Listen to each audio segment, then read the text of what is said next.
Okay, we're live. What's up, y'all? What's up, everybody? What's going on, guys? Dude, so yeah, so me and Joe were on a call, literally just going through talking about how we want to just put the word out for the documentary again, because when we launched it on Vimeo at the beginning of Sorry about that. My phone has been ringing off the hook, and you guys know why, right? yeah. Well, I want you to talk about it. I just kind of wanted to like set people up for like why we're going live on a random Friday. We haven't posted a video, haven't gone live, and so Yeah, this is like some TMZ shit, bro. Like we just yeah. get it running. Dude, we need Deb Niederland news action now. Yeah. Uh, You need one of those comb mustaches, you know? Yeah. Take it away, Joe. Oh, dude, yeah. So like Ben was saying, we were just on the phone last night. You had sent us a message, and we were watching that the Joe Rogan episode with Michael P. Masters, and dude, he mentions you on the show, and that's awesome. super cool. For one, but dude, like, what just happened to you today? Oh, I picked up my phone. We don't have anything planned on YouTube. We weren't going to do any videos. I wasn't messing with YouTube, but I wanted to check out a video, you know, and I just woke up, clicked on YouTube, and I'm banned from YouTube. Not just my channel. My channel's been terminated, but I can't even watch YouTube. Like, I've had no violations. There's nothing wrong with the channel, never any problems, and it's just no explanation either. It's just, we're here to inform you that you are permanently terminated. So, yeah. And then I went into my subscriptions to double check and make sure there wasn't, something wrong. And sure enough, dude, it says that the channel was deleted for not following community standard guidelines, which is ridiculous. Because in your case, it's usually, either you're talking about yourself or you're having like these scientific conversations with people, right? Like, like that's insane. Yeah. And you've never had a strike. No. You've never had any like warnings for anything because you've never done anything that requires. Yeah, there we go. Experiencer 1111. Yeah, there you go. You go check it out. Yeah, the last interview we did was with Jim Segala, which you guys know about. Some of the people I've worked with at Harvard University, and I never met Jim Segala, but I kept getting phone calls from the neurology department saying, we need real experiencers to place these boxes in their home to retrieve real, scientific data, not ufology, but real, Harvard-based scientific data. And, everywhere I've been, I hear about Jim Segala's, work and all that stuff. So I was really excited to meet him, and we did a great little sit down and a good little show. And that's the last thing we did, which was, I think, a week or two ago is the last time we actually got on. So, yeah, no explanation, just terminated the show and banned me from the app. I can't even watch a YouTube video on my phone. That's crazy. So that's crazy.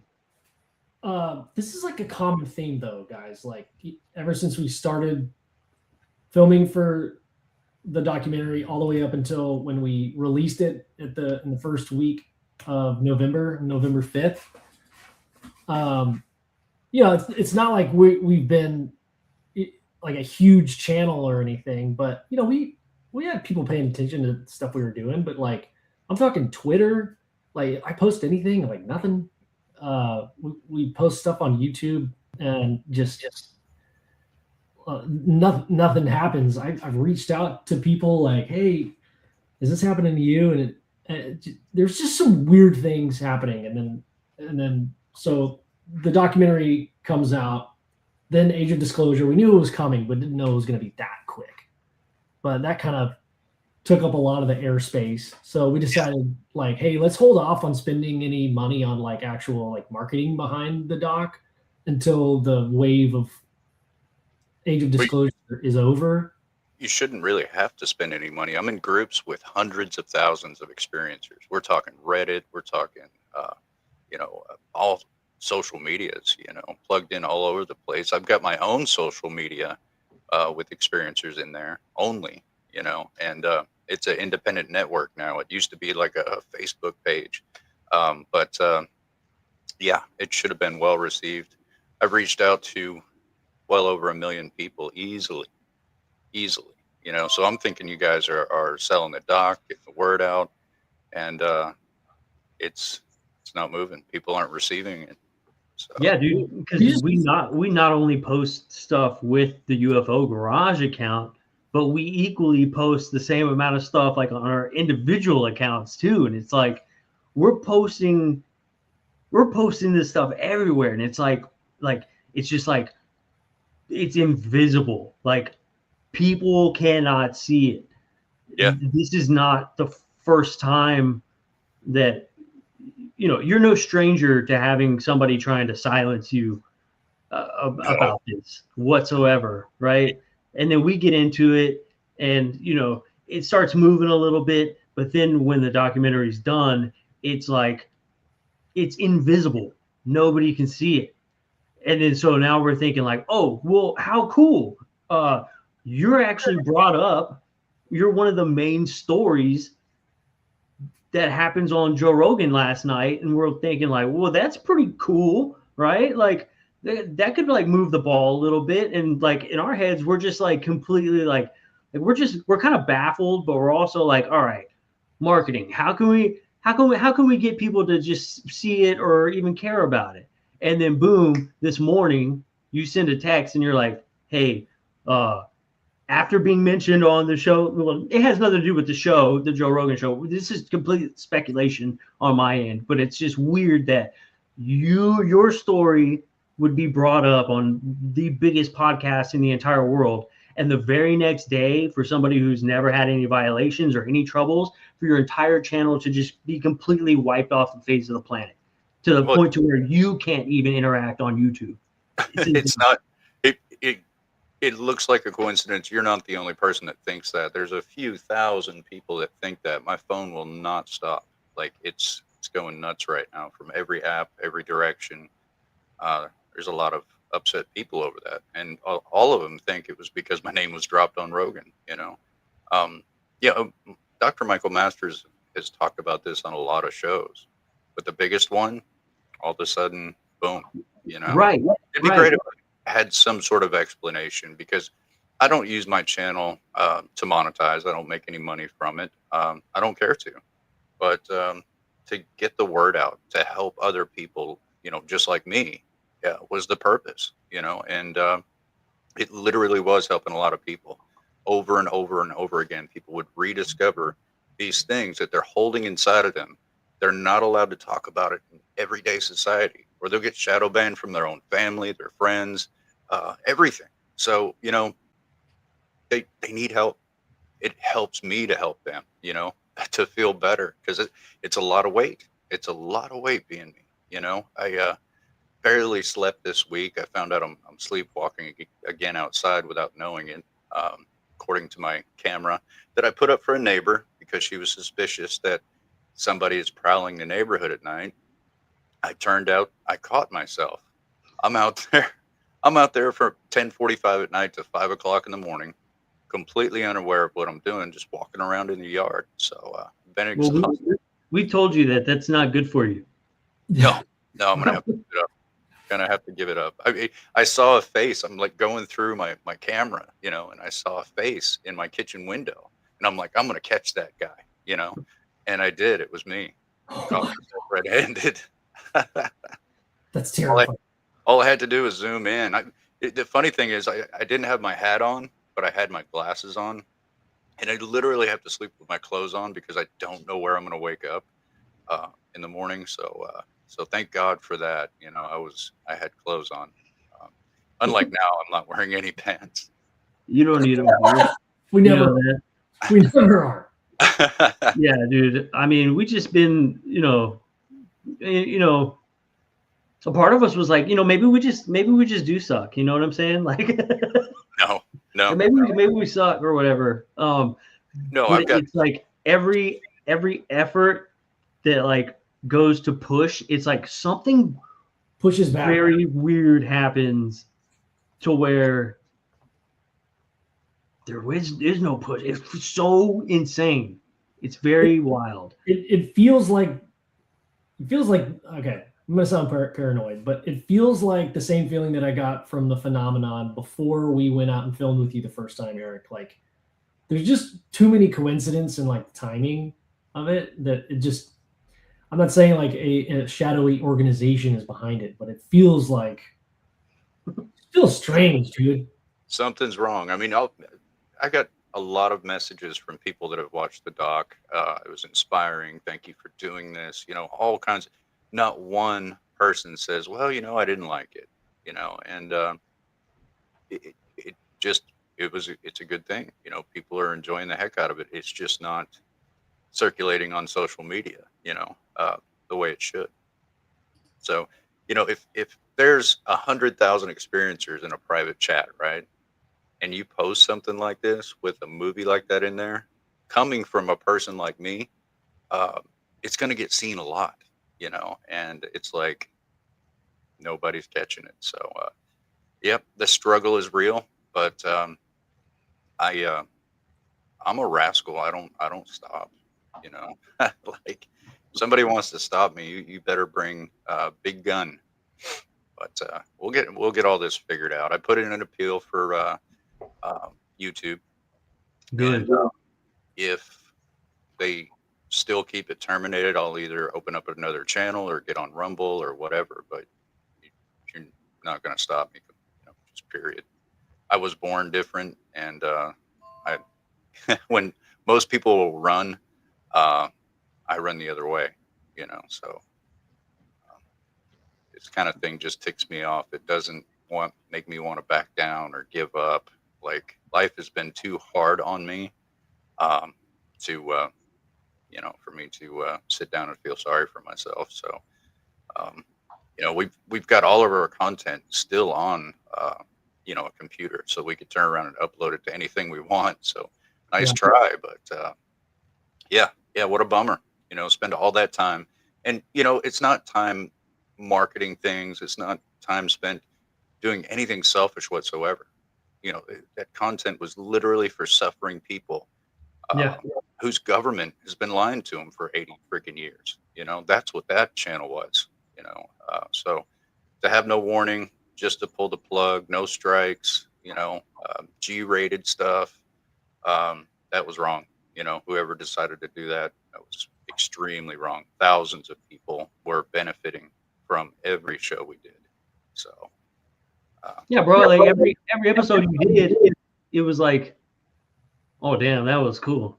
Yeah. Like there's nothing, like, it's insane. No strikes, no copyright stuff, nothing. It's insane. Take it back to the coincidence, man. The coincidence is just, they're just wild. I don't get it.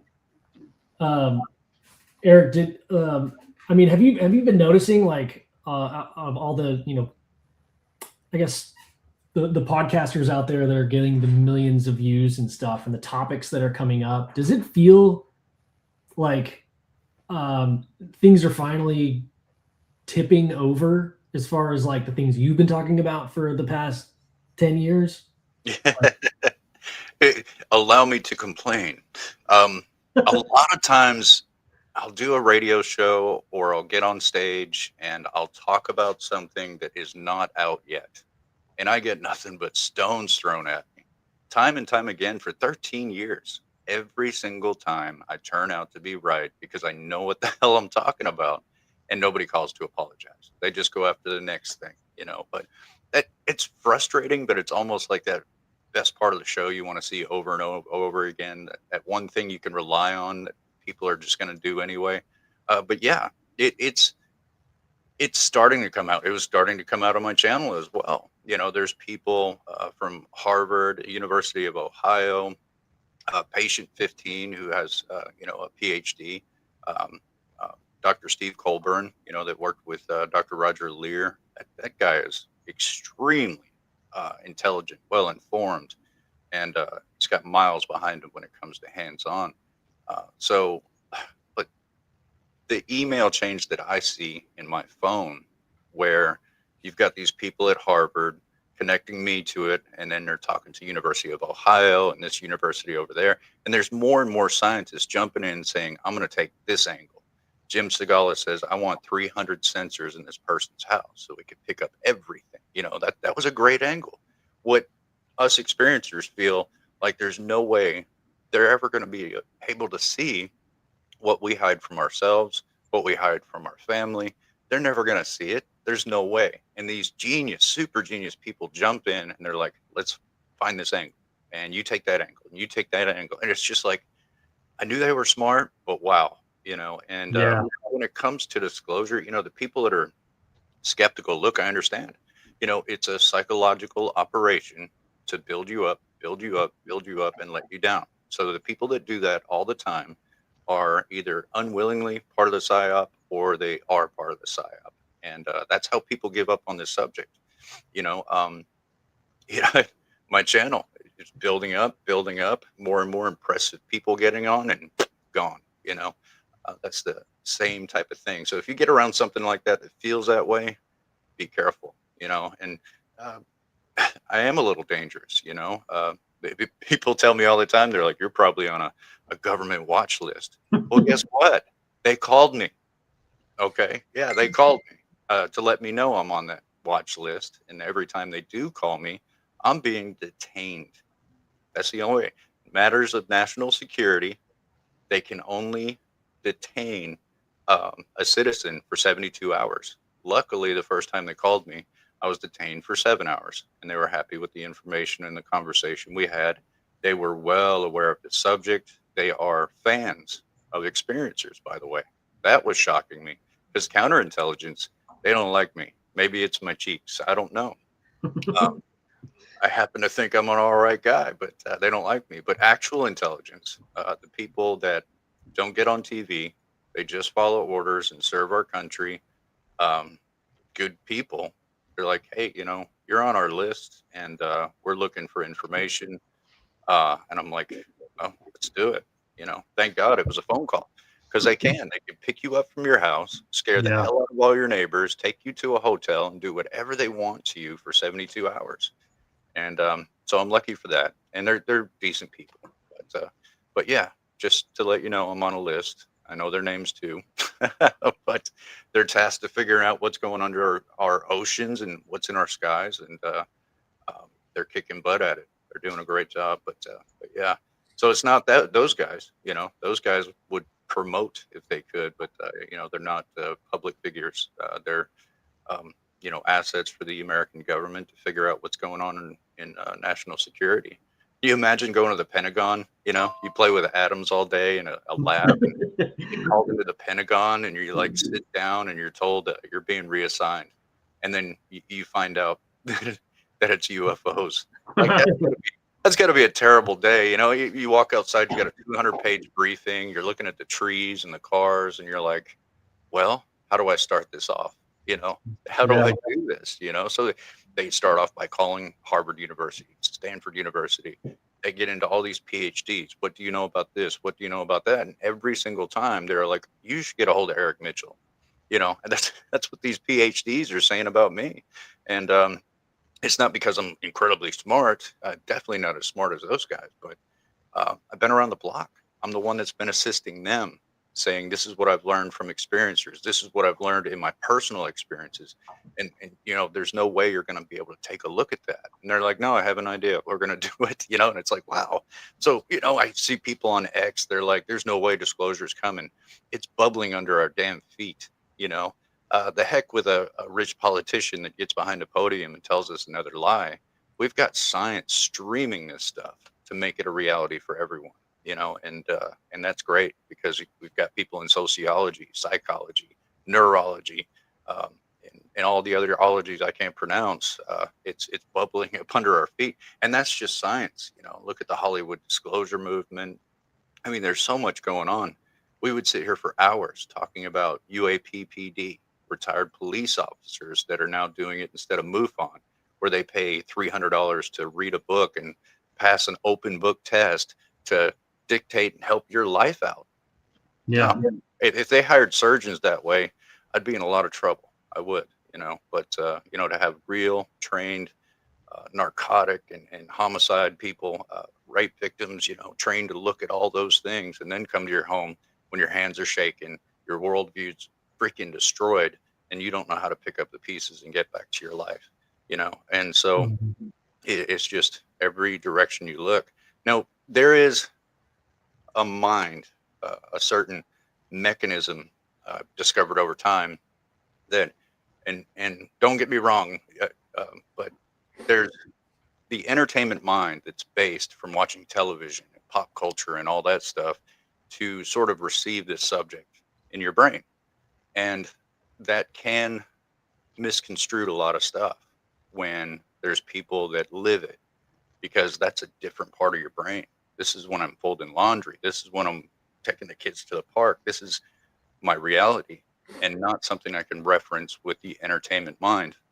So you got two camps, and you got to know which one you're talking to at all times, because it's a different animal. A believer and a knower are a million miles apart. Right. And but yeah, disclosure is coming. I was told there was going to be some sort of announcement in January. Heard it from high ups. I'm not sure what that's going to be, but it's not going to be the major blow. But it's just going to be another announcement. And we've really had disclosure. If you think about it, we've had top officials from everywhere tell us, yes, this is real. But the real disclosure is the individual disclosure. Tom goes to a bookstore today and he happens to see an interesting cover, and there goes the rest of his life. He's in the rabbit hole. You can't get out. It's only a one-way street, and he's going to be going through his personal flavor of disclosure for the rest of his life, and that kind of disclosure, it's happening on an exponential rate, like so much, so fast, and it's not just America, guys. I work in 127 different countries. It's a lot of cultures. It's a lot of different microbiome. That's a lot of different religions and backgrounds and belief systems, all the same. All the experiencers may have an external thing to talk about, but the internal process, the thing I look at to vet people, it's all the same. It doesn't matter if you're from Japan. It doesn't matter if you're from Uzbekistan. Now, if you go to Uzbekistan, which is almost impossible to do, that country is closed off, like big time. Nobody flies in or out without express government permission. But there they have this big loaf of bread.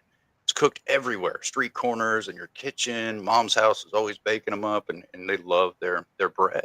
But if you drop your damn bread, okay, this is what makes these people different, and it lands on its top, you are cursed for 7 days.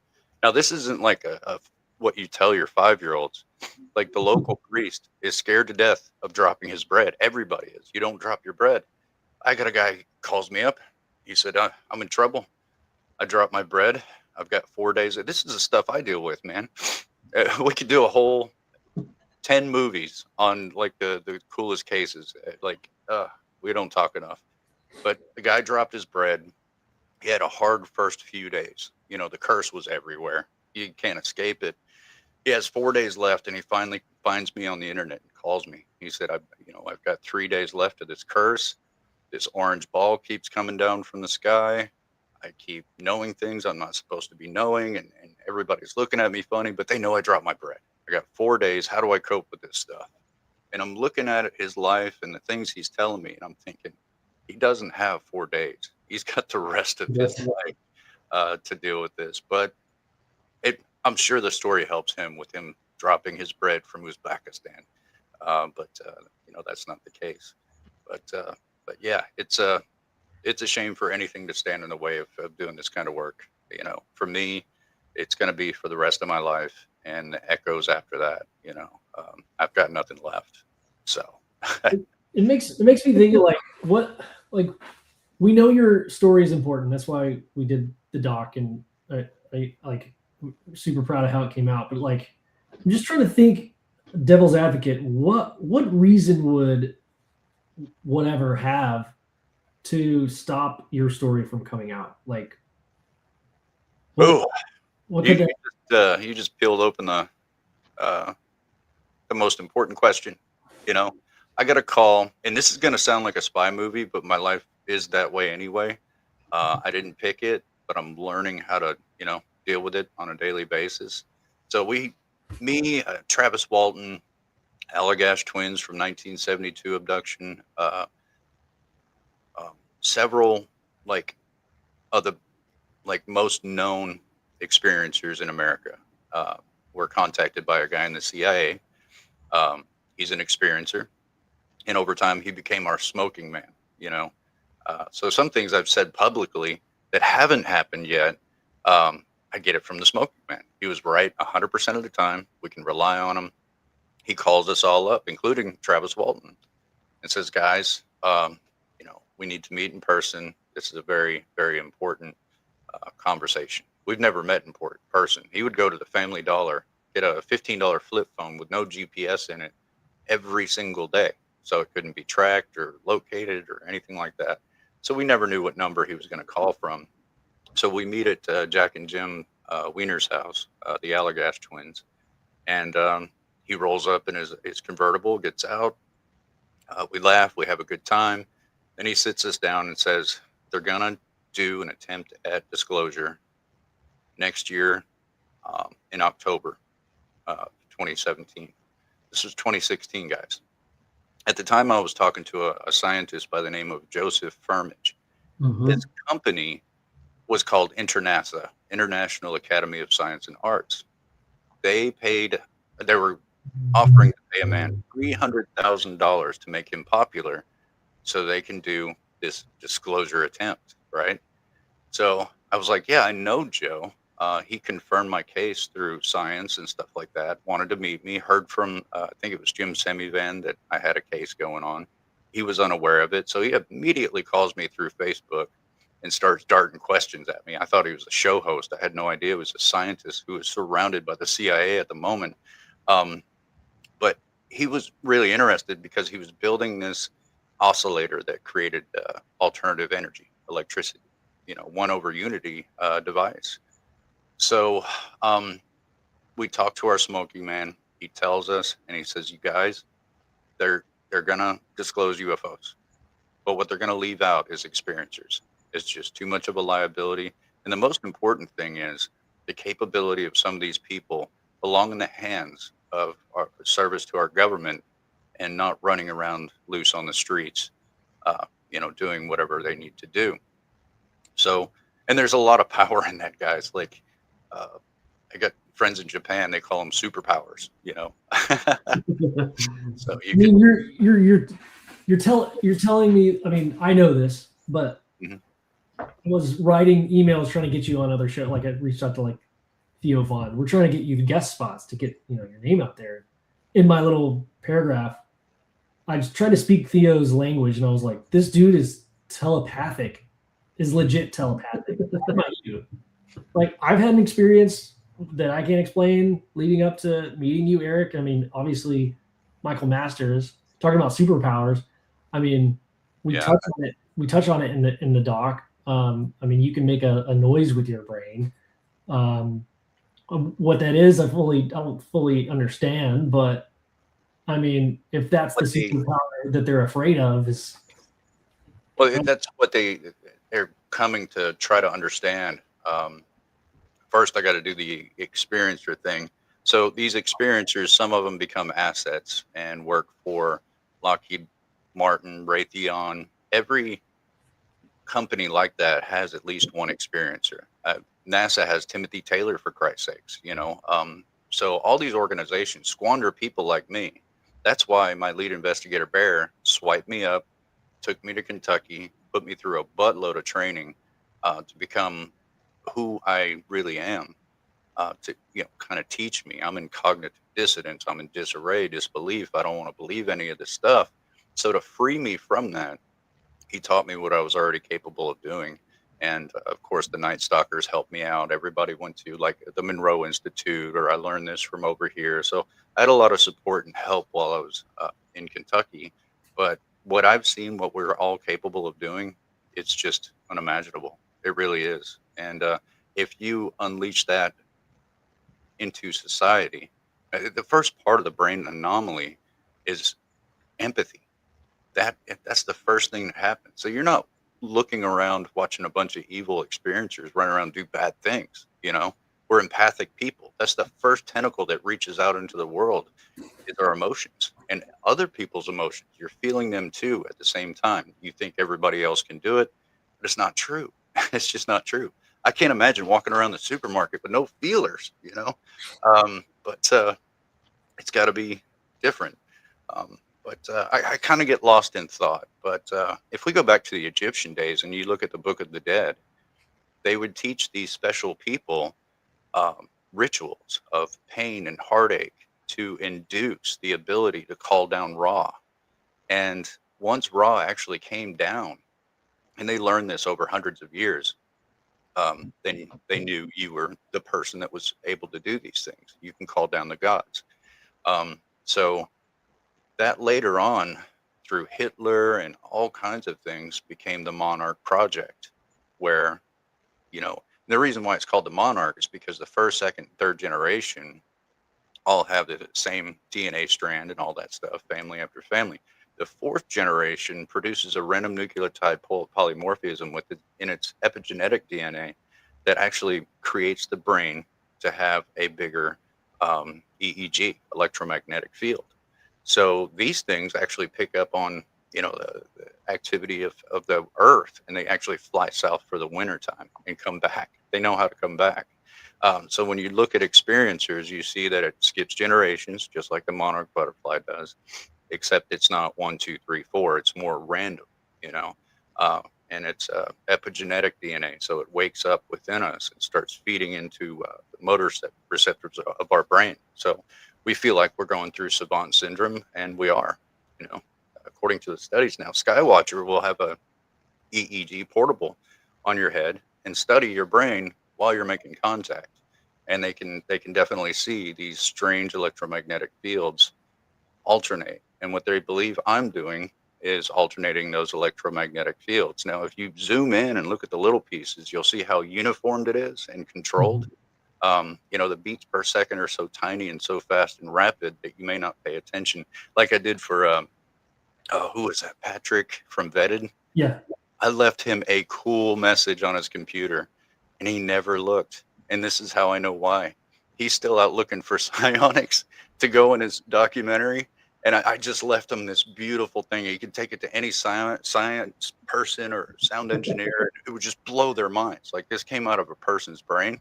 But I don't think he has had time to kind of pull out his computer and take a look at what we did that day. But you guys know.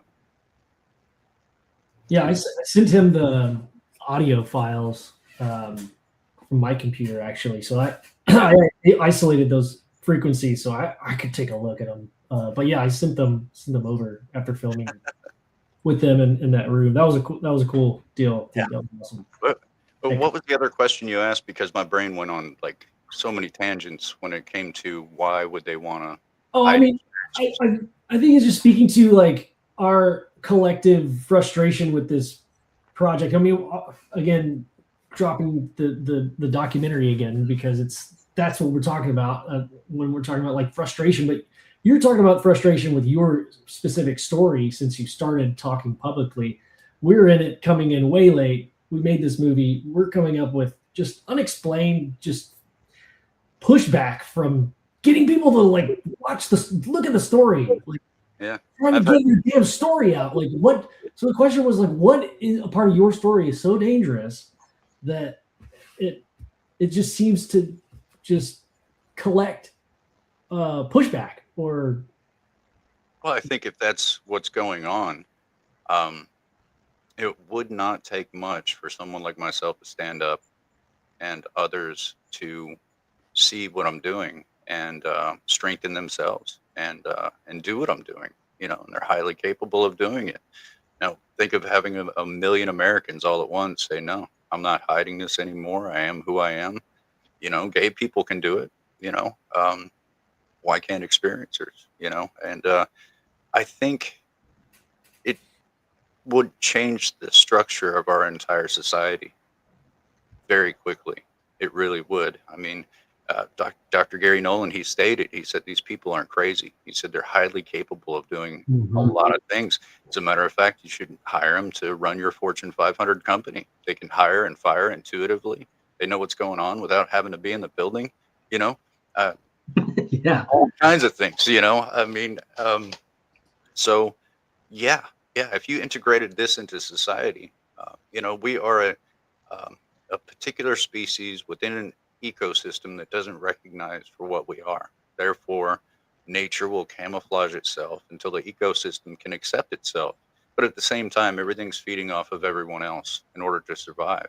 So once that part of the ecosystem is recognized as something of growth, then the entire ecosystem will benefit from that.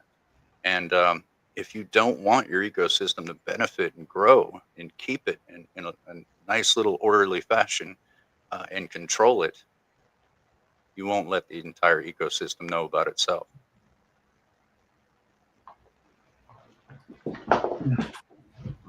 Like it, it's like giving too much power to the people, I guess. Yeah. I mean, too much power to people that are very, very capable of a lot of things. Speaking of that, the Joe Rogan interview with Michael P. Masters yesterday, I mean, have you heard Joe Rogan's story? He had an encounter. Like, if so, what do you make of it? Because it sounds an awful lot like an encounter to me, like a legit dream state encounter that we hear a lot of. It's a perfect example. Perfect example. You know what? I think Joe has been thinking about this his whole life and facetiously bleeds into his show quite a bit. I think he's still wondering if he is an experiencer because of that cognitive dissonance. You get to throw it out every 10 seconds and just keep moving forward. And look at how successful the guy is. Look how empathic he is, how he picks up and receives people. That's a perfect job for an experiencer. It really is, to reach in somebody in multiple different angles and pull out the information that you're looking for. It's perfect. But first time I saw Joe Rogan on television, I was like, yeah, that guy's an experiencer. I mean, I had no doubt. And so he's gonna just take his path with that. And good luck. It's hard.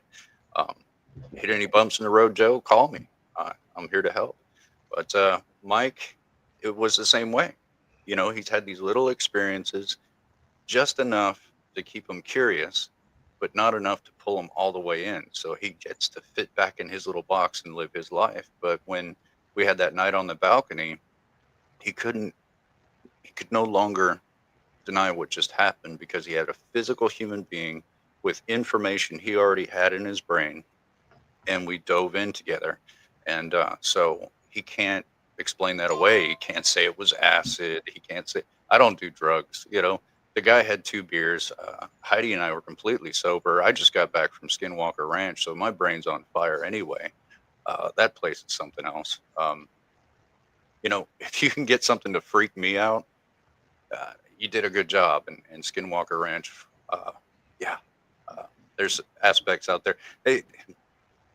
Maybe for another show, but good Lord. Yeah.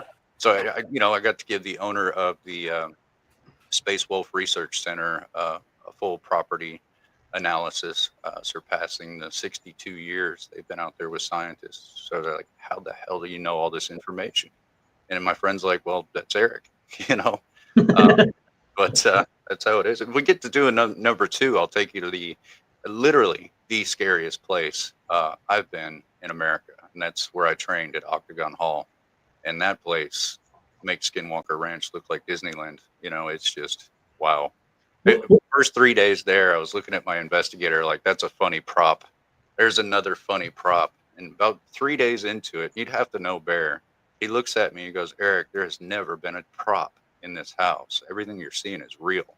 It took me about another day before I realized, oh my God, this stuff is really going on in this house. I want to leave.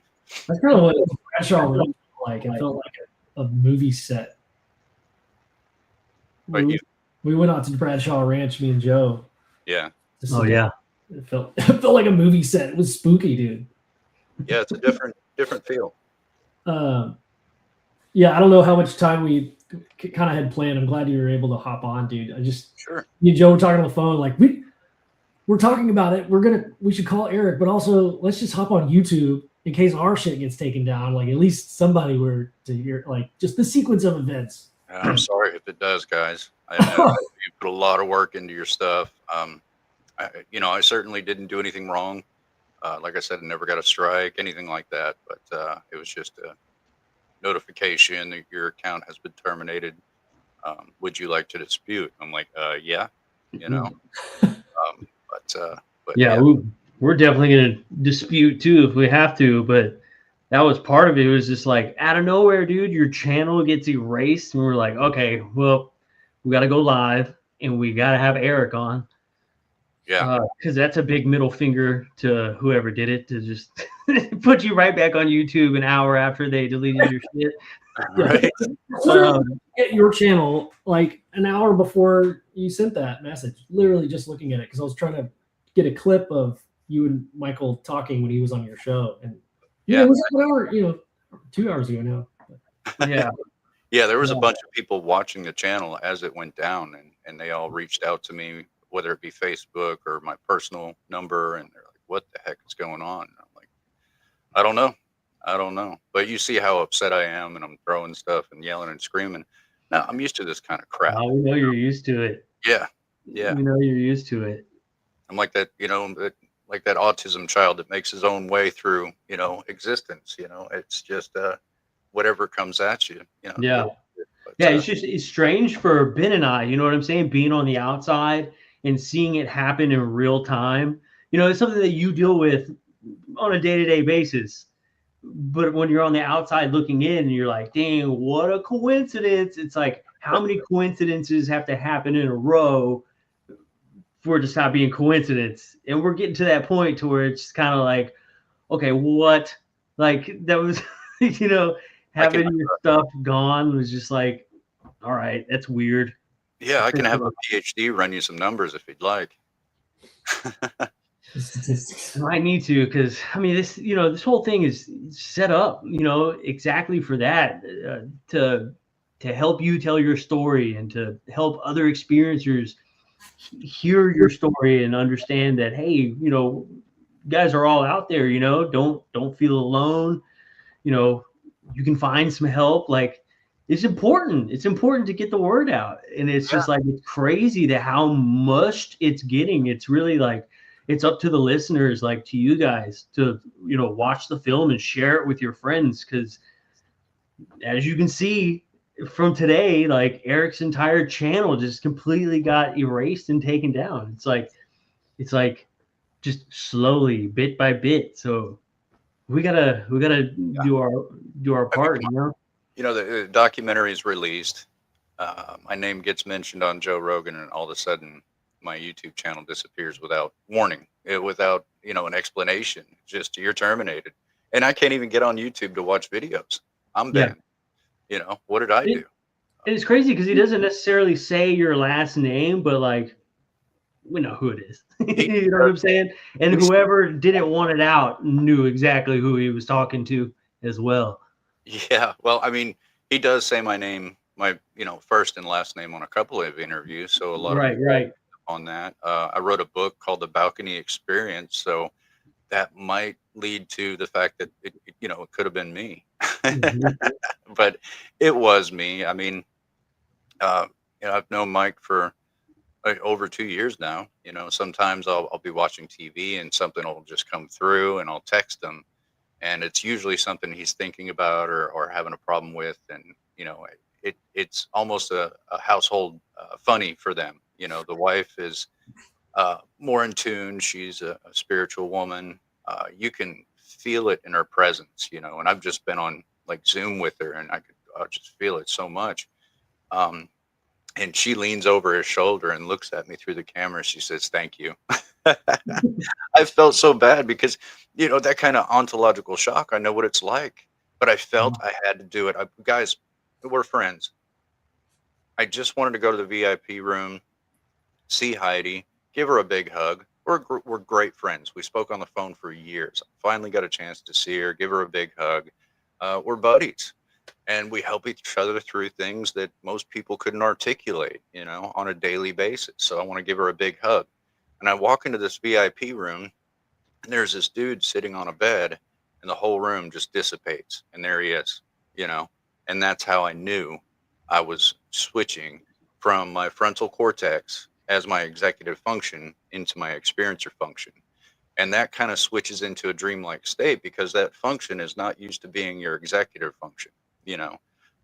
It's the guy in the back saying, hey, do this, do that, not voices, nothing like that. I've been checked so many times for my sanity and I still can't get a damn check.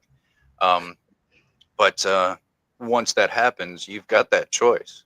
Am I going to engage or am I going to back up? It's not like you have to now, So I look back at Heidi because I'm not supervised. You guys realize this, right? I'm running around and I'm not supervised. No, So not at all. I look back at Heidi to get an approve or, have her say, no, don't do that. Because I didn't know who this guy was. I never saw him before. I didn't know who he was. Just some Joe Blow, but felt I needed to, step in and help. This was an urgent thing I needed to step in and help with. And I do it at places like the grocery store. I've walked up to a woman and say, he's not going to stop hitting you. She had no marks. There was nothing that would indicate it, but I felt it. And I walked up to her and she's digging through apples and bananas and stuff. And I'm like, ma'am, will you please talk to me? And within seconds, she was bawling her eyes out. I take her to the police station. And next thing you know, I'm getting interrogated by cops. How did you know about this woman? Are you stalking her? Are you looking in her window? And I'm like, I don't know her from Adam. I just offered to take her to the police because she's got a problem. And they're like, yeah, but how'd you know? And I'm like, am I being detained? Are you serious? And so, a little legal jargon and I get out of the damn building. But, it's life is like that for me and you have to adjust. As a matter of fact, I think it was about a year ago. I was going down to my favorite gas station to get a cup of coffee. And I'm kind of talking to this lady next to me, just banter back and forth. She's from Texas. She loves hot springs. Great visit. Her and her friend went out the night before and her friend got smashed. She doesn't drink. And she's the one driving home, so she shouldn't. But before, when I pull in, I see a black SUV. The sunlight's bouncing off the windshield, and I feel a person of intent inside that vehicle. And I couldn't see through the windshield. So when I'm going in talking to this lady, I find out she's got a drunk friend out in the car, so I go out with the lady. I light my cigarette, and the drunk lady in the passenger seat is like, come over here. Come on. I got to talk to you. And she goes, give me your hand, and clearly wasted. So I gave her my hand and she starts reading my whole life, the names of my dogs, my mom's name, my ex-girlfriend's name. Like she was so specific and slurring through everything. And her friend gets in the driver's seat and is staring at her. And she's like, oh, I'm sorry about my friend. And I'm like, don't be sorry. She's doing a great job, So once it was over, all three of us had tears in our eyes. And her friend said, I've known you for 20 years and you've never done anything like that, So it just shows you how well we hide who we are, and a lot of people are like, show me, show me, show me. Just wait around. You'll see it, It's kind of like you're in the kitchen cooking and you got family over and kids are running around, throwing stuff and you get sick of it. So you grab a kid and you slam him down on his butt. And you go, look, play with those Legos. I'm cooking. You literally just rob that child of its imagination, by doing that. You've got to let it free, flow. And that's what a lot of scientists have figured out. Let's catch them when they're not looking, kind of thing. Oh man, there's so many directions, guys, we can go with all this stuff. But I'm learning new things every day, so it's fascinating. This blue light concept that experiencers are talking about actually inhibit a chemical in the brain that makes you forget, like you're forgetting a dream. When you get up and you're like, I'm going to tell Ben and Joe about that dream. As soon as I'm done making eggs, I'm going to call them. And like halfway through frying up some eggs. It's like the dream is completely gone. You don't even know the concept. And so that's what this blue light is doing, is inhibiting the brain from actually remembering what just happened. It's the same mechanism, just waking up from a dream. So when people are in cognitive dissonance thinking, I know that was a dream, but it's been bothering me for 41 years, no dream is going to bother you for 40 years, man. You need regression on that, because it's very elusive. Man, I just want to tell stories now, but I want to be cognizant of time. I've got to do a couple things before picking the girls up from school. But yeah, we got to schedule another actual show so we can have some quality time and share some stories again, Eric. Oh, definitely. It's been too long. I've been crazy busy with family and work and stuff, but yeah, the holidays, man.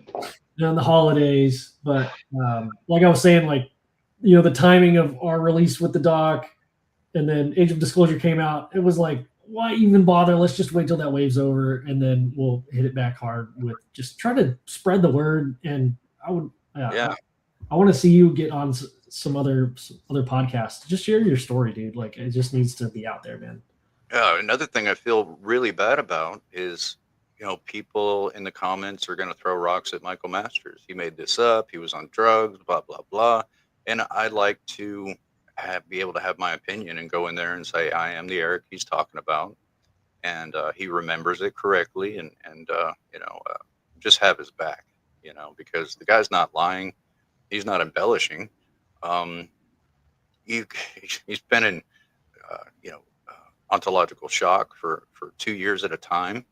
He's gone to therapy about this stuff. I mean, it was hard on him. And to see, uneducated fools saying he's lying or making this up. Like, no, it took a lot for him to be able to talk about that, and I'm proud of him. I really am. I mean, he could be like the rest of the professors out there and say, oh, I can't talk about that. It'd be bad for my career or bad for my family. This is a pair of kahunas where he wasn't afraid of his job. He wasn't afraid of his family. He wasn't afraid of his community to tell the truth. And, there's not enough of those. So I commend him for getting out there. Yes, it causes me trouble just about every time he drops my name on the show, but that's fine.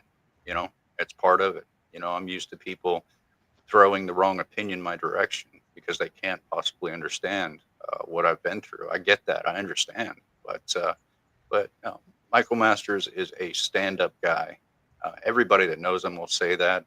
I've been contacted by a lot of colleagues, people he's worked with before, because I've never heard him lie. And they want to get on the phone with me and find out who the hell I am. I've met some amazing, brilliant people, just because of that.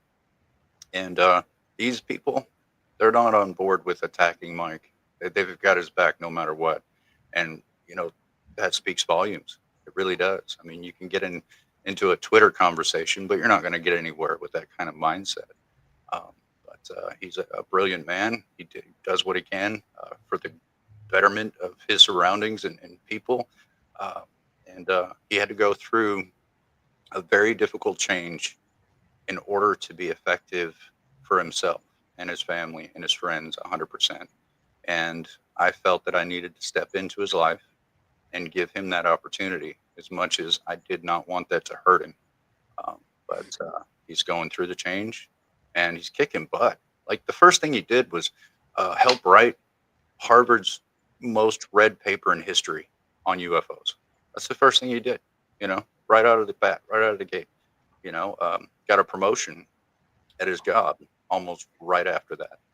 So it's benefited him a lot, and it's forced him to think scientifically in ways that perhaps maybe he wouldn't have found on his own. I want to find that paper, dude.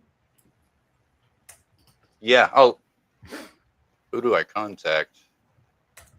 Oh, I'll get someone at Harvard to show me where the paper's at, or get a link or something like that. Sweet. But I think it was like 130 reads in, and they had to take it down. Some people thought it was conspiratorial, but they took it down over some minor, grammatic errors. And so a lot of people that were reading at the time, it was like it was the bad guys. They took it down. No, they were just trying to fix it. But even reporters were reporting it as nefarious, but it was just grammatical errors. But they put it right back up, and it still became the most read paper in Harvard history. I do subscribe to the future human hypothesis, but it would literally be impossible for that to be the only thing that's going on.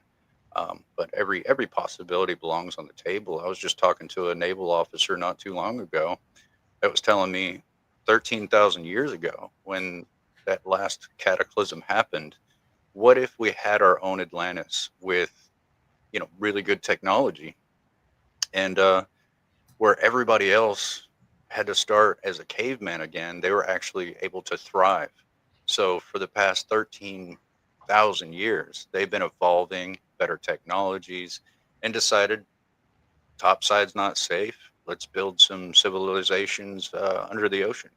And I happen to know right now there is some Navy peeps, great people, love to serve our country, are out there over these civilizations, monitoring and trying to figure out what it is that we're dealing with the USOs. Mind you, we're not saying bases; they're saying civilizations.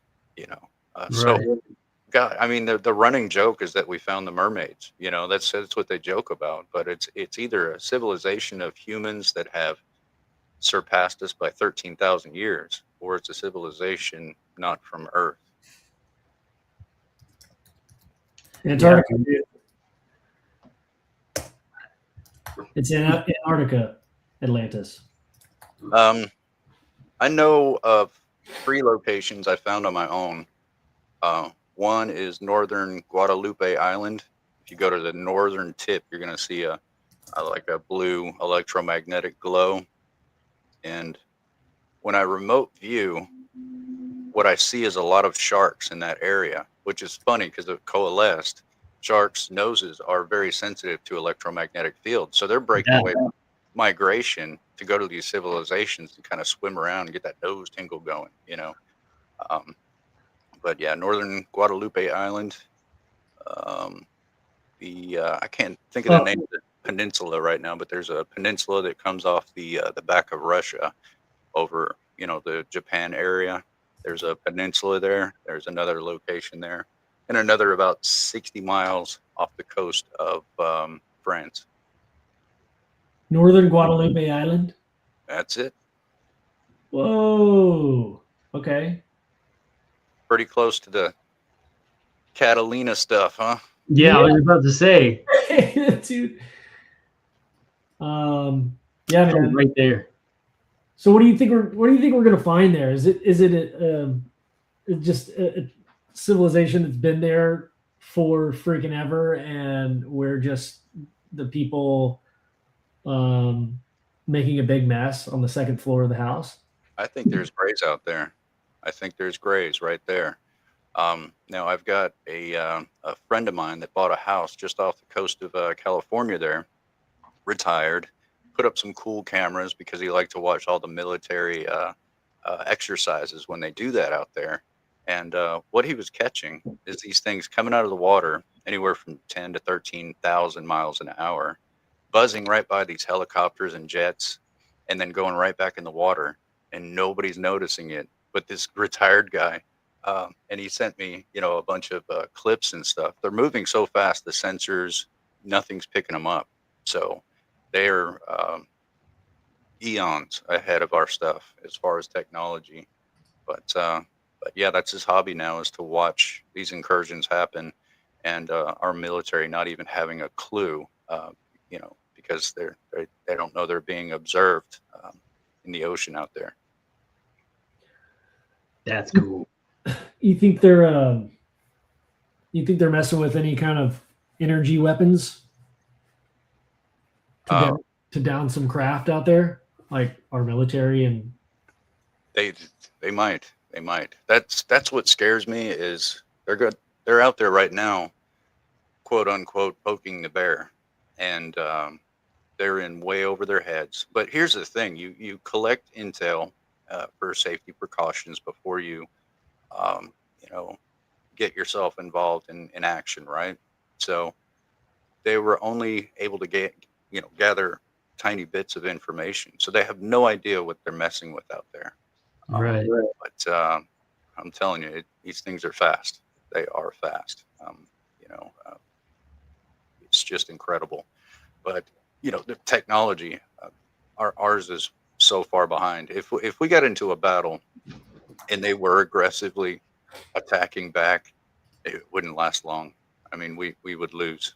We would lose. We've got some awesome toys, man, but these things, next level, just unbelievable stuff. But funny story though, like in the very beginning, I didn't believe in the subject at all, like at all, and so it really impacted my life, scared my neighbors, cost me almost all my relationships. Uh, got kicked out of the church for calling the devil down from the sky, being attacked by people I never even heard of before in ufology because it leaked out a little bit. I mean, I had a few drinks with Christy one night. She was one of the witnesses, my neighbor, and we do some shots. And I'm like, I can't do too much. I'm a single dad. What if somebody falls out of a bunk bed and I got to go to the emergency room? I can't, drink too much. But I had just enough to feel sorry for myself and remembered I had a Captain Morgan spiced rum in the freezer just sitting there for the past 8 months. So I go into this full blown, just PTSD drunk, like tore up from the floor up, I think is the saying. But I feel this thing, and it's the very beginning. So I get this subtle feeling from above. Now it's like, coming in like a wrecking ball. I recognize it right off the bat, but before it was just subtle. But I knew the damn thing was above my house, my apartment. So I go outside with my dad fingers, the most powerful thing I owned at the time because I had kids. And I pace like a gunman. I know it's above my apartment, but I want to get about 20 feet out, turn around, and give it to him. And I was going to do it. Mind you, drunk, staggering drunk. So I turn around and I'm slinging my finger and I'm giving it all, and nobody is going to do that unless they are that drunk. Promise you. This thing, 40 foot in diameter, glowing sphere, it's pulsating. Like people would get, like ruin my life. So I was going to, I'm just telling it. And all of a sudden, boom, my eyes go blank, even though I know my eyes are open. And when Masters talks about his experience with me, it's like, I know, I get it. I totally get it. Everything goes black. My eyes are open. All of a sudden, I'm seeing a gray's face right here. And then we raise up above the United States. We shoot over to California. And we go straight down into the Guadalupe Island. Mind you, I've never remote viewed at this point. I've never had any of this stuff. So, like, I'm like the Beverly Hills Ninja, just, flying like,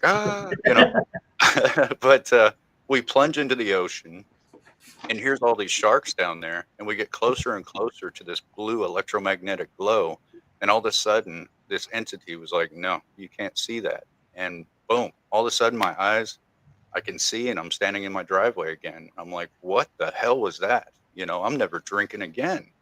So that was that location. I spoke to an intelligence officer about it, and he giggled. He said, yep, you're right. What? I saw it. I saw the damn thing. Dude, Jesus. I haven't heard that one yet. That's amazing. It's been 13 years, man. It's been a long, almost 14, but it's been a long ride. It really has. I haven't had any, idle days.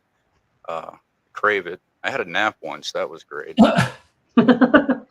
We I'm sorry guys, I've got to go here in a second, but Eric, we got to get you back on and continue this because I want to hear your story in full detail about your experience and at the Soul when you went to the Soul Foundation. Oh God, you're gonna love that. I need to send you pictures and videos. I didn't even get on my YouTube channel to piece that together yet. I was planning on it, but yeah, Heidi and I were rascals, and a lot went down. Like a lot went down. But not many people at the Soul Conference knew everything that was going on. But for me and Heidi, a lot went down. Yeah. Steve Goldburn was up there. He scanned me. My entire head and face and ears were covered with the blue dye that you can only see under a black light. When it's green, it's got no chloride in it. It's a biological substance that's coming from something that's not human. There's no chlorine in it. But if it's blue, it's some sort of medical substrate to knock you out. And my face was covered in that stuff. At the Soul Conference, you know, I got Nicole Sackage and Courtney, her friend, that both do a lot of work for Grant Cameron. They're running around grabbing every PhD they can, go take a substrate off this man's face, and they're like, "No, you're crazy," you know. And so here I am at the Soul Conference with damning evidence on my face. It just happened to be on my face, and nobody would take a substrate from it. And they're doing, you know, little presentations of how they think UFOs might exist. I'm like, come on, guys. Just hit the swab. Yeah, that's all you got to do. All you got to do. You had I don't want to go too far into detail, but like, I mean, you had just had an experience the night before, right? Like that was the next day that you saw the die, right? Like, but you had a dream. Yeah. A dream. The Sunday before I flew out, I had a dream, because that's what it seems like. I woke up in some sort of cargo hold area. There were two Asian women sitting on a bench, and behind this bench was a window, and you can only see stars. There was also a gentleman, 220 pounds, pretty big guy, bald. He started coming to and started realizing he wasn't in a dream. So he started getting upset and screaming, and I'm kind of in and out of it as well, you know, dream-like state, but it wasn't a dream, guys. Once I realized that I'm in a craft and this man's losing his mind, these women are just completely out of it with their eyes still open, sitting up. I turn to my left and I start to buzz. I'm going to contact where that ship is because I know there's a ship out there. I'm already feeling it. You know, it's like a buzz in the head. I'm going to contact that thing and I'm going to freaking crash it. Next thing I know, I'm laying on a table and my whole face is being sprayed with this really cold, wet stuff. And I woke up and I'm like, whoa, that was a crazy dream. You know, so I fly out to the Soul Conference. I called Steve and Barbara. Love those guys. Steve is always helpful, always knowledgeable. And we show up and there's like 50 experiencers outside with a pound of marijuana. So we go upstairs and Steve is just scanning everybody, you know, checking everyone. We're all experiencers, and when nobody had anything, you know, going on, which was good. I'm in the corner with a bourbon. I don't want to get looked at. I'm tired of that crap. And he's like, Eric, come on, it's your turn. And once he put the fluorescent light on my face, everybody in the room was like, oh my God. And I'm like, okay, show me. What the hell is it? You know, I'm thinking maybe I got a fingerprint. Yeah. And I'm like, my whole face is blue. You can't see it with the naked eye, but if you put a UV light up, my whole face was just blue. And it's like a line right here where the spraying started and a line down here where the spraying stopped, you know. And I remember what it looked like. That's physical proof, Eric. Like at the Soul Conference. That's physical. Yeah. Empirical proof. You know, and, you know, of course, Nicole's upset. Courtney's upset. You know, Heidi's like, unbelievable, you know. And at the same time, I channeled mathematics for an electrical engineer at the University of Ohio. I didn't know I can do it. I've seen some math in my dreams. So I practiced for about a week or so, sat up, wrote it all down. And so Charles actually printed out a couple hundred copies and brought it to the Soul Conference and passed it out to these PhDs that would not look at me. Jack Serfati stops, grabs my shirt, and he walks me over to the Soul table where all the Soul guys are sitting, or not Soul, Arrow, where all those guys are sitting. He said, you guys don't believe in experiencers? Look at this guy. He's standing right here. You can touch him with your finger. You know how Jack is. He's just, you know, he's like, he does not give a shit. And then he shows the math. He's like, this is fluid dynamics beyond your belief. He said that came out of this man's brain, and he's got an Arkansas education. You know, he's just trying to, you know, let them know. But yeah, it's frustrating. It's frustrating because, you know, you go to other universities and you tell them something. They're like, okay, let's take a look. But at the Soul Conference, man, did I get the wrong feeling, like big time. Dude. I found it. Oh yeah.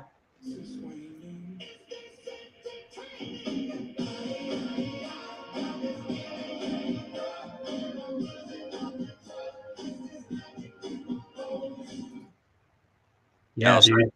now I mean, Science Bob has a copy of that, and he's taking it to a workable lab to be tested and proven. Now he's been a physicist for the CIA for like 50 years, so Yeah. at this point it's theoretical, but he somehow knows it's not, and he's going to test it and make it provable. But I don't know anything about that kind of math. Never studied it. Looks complicated to me. But you know, he thinks it could really help the world. You know, I'm still in shock from it. I don't know how to read it. I know it's energy propulsion type of physics, but hopefully something good comes out of that.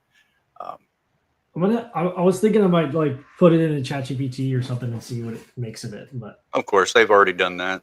You know, ran it through to see if it existed, which it didn't. They ran it through Google. It didn't exist on Google, so it's not like. What if it's like the equation to be able to like make a baked potato way faster? I hope so, because Or like baked potatoes take forever.